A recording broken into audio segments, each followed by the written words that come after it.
The terminal at O'Hare International was a blurred symphony of rushing travelers and rolling suitcases. I clung to Mark's arm, my shoulders heaving in what appeared to be uncontrollable grief.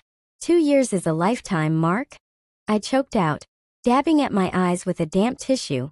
He patted my hand with a patronizing tenderness that made my skin crawl. It's for our future, Hannah. I'm doing the heavy lifting in London so we can finally have that estate in Lake Forest.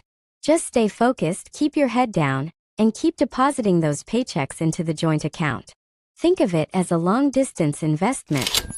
He kissed my forehead, a cold, calculated seal of his betrayal, and disappeared into the security line without looking back. The moment his tailored suit vanished, the sobbing stopped. I stood upright, my expression shifting from fragile wife to cold executioner. I didn't watch his plane take off. I had a 10 a.m. appointment at the bank and $650,000 was waiting for a new home. The digital world is a dangerous place for a man with secrets. Mark thought he was a ghost, but he was actually a creature of habit. The discovery didn't happen during a dramatic confrontation. It happened on a Tuesday night while I was syncing our shared cloud storage to organize holiday photos. The folder sat tucked away in a subdirectory labeled Project London, Confidential. Inside, there were no spreadsheets or corporate strategies. Instead, I found a digital paper trail of a life being built without me. There were PDF receipts for a pair of first-class tickets to London, one for Mark, and one for a woman named Elena.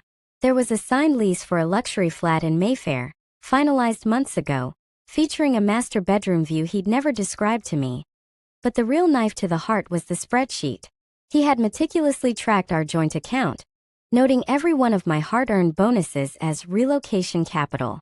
I wasn't his wife. I was his unwitting venture capitalist. He wasn't just leaving. He was stealing my future to fund hers. The air inside the Chase branch was filtered and sterile, a stark contrast to the humid chaos of the airport I had just fled.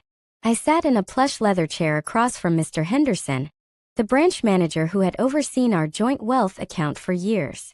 I'd like to close the account and transfer the full balance, please, I said, my voice as steady as a surgeon's. Henderson looked at the screen, then back at me, his eyebrows lifting. The entire $650,482? That's a significant move, Mrs. Evans. Does Mark know? I offered a thin, enigmatic smile. Mark is currently at 30,000 feet, dreaming of a new life. He told me to manage the funds wisely while he was away. It took 20 minutes. 20 minutes to reclaim 5 years of my sweat, my missed dinners, and my skipped vacations. As I watched the digital digits plummet to zero, a weight lifted off my chest.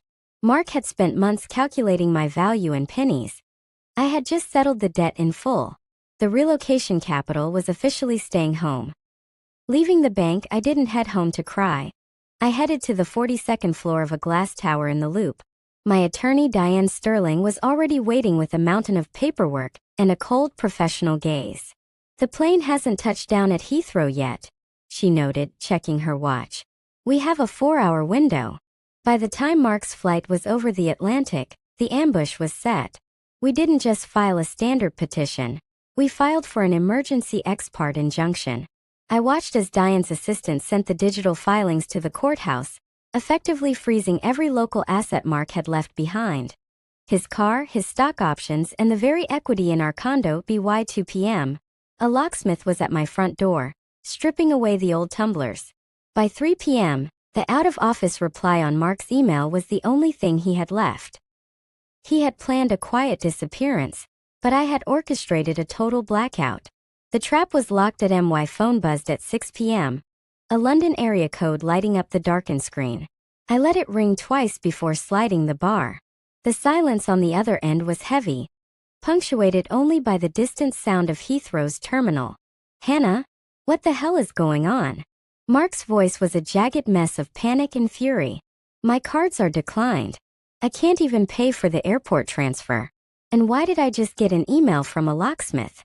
I leaned back against the kitchen island, staring at the empty space where his favorite espresso machine used to sit. I'm just following your advice, Mark.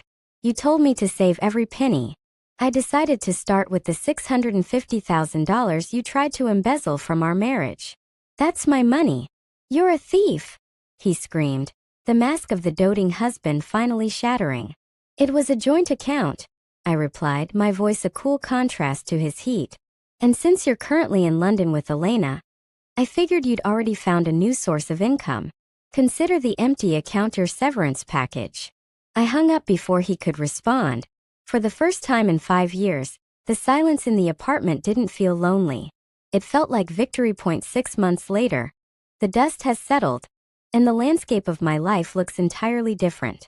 I sold the Lincoln Park condo, shedding the last physical reminder of a man who viewed me as a line item on a balance sheet. With the $650,000 legally secured through a settlement, Mark was too disgraced to fight. I didn't just survive, I invested in myself. I launched a consultancy firm that now thrives on the very grit I used to dismantle his lies. Mark's ending was less poetic. Elena left him the moment his credit cards turned to plastic, realizing he wasn't the rich executive he had promised. He remains stuck in a low-rent flat in a city he can't afford, facing a corporate fraud investigation I personally initiated. The moral of this story is simple. Never mistake a woman's silence for weakness. I was a loyal wife until I became a necessary auditor. In the end, Mark taught me the most valuable lesson of all. Independence is the only currency that never devalues. This is Justice Valley, and I'm finally living on my own terms.